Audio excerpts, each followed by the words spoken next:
Nearly all of them were there, the challengers, seeking one of the 15 seats in the Guam legislature. They had 3 minutes to make their case.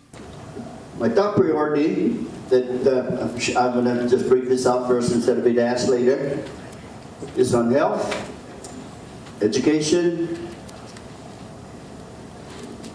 and my biggest desire of all is for the youth and the elderlies.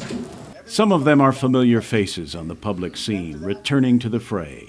Others have already made a name for themselves and posted high numbers in the recent UOG polls. What I would like for us to do is to go out to these companies and ask them, what do we need to do in order to get you to come to Guam and invest your money?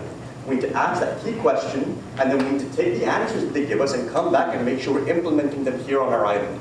And still others are not as well known, but are trying to make a name for themselves. Why do I say all these things like this when the government has lost interest in the people? Look at our roads. Mr. Atalig, Look at schools. if I may interrupt for a second, what will you do? What will I do? What is your top priority and what will you do? It's going to take somebody with the courage to step up to the plate and say enough is enough. It wasn't a pushover crowd. The candidates were challenged and asked to focus. I just wanted to clarify one thing. You mentioned a lot of things, but your first priority, what would it be?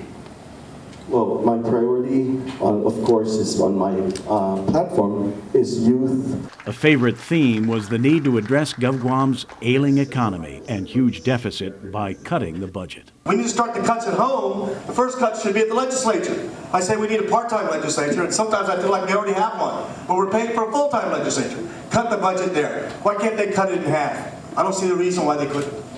Kevin Kerrigan, PNC News.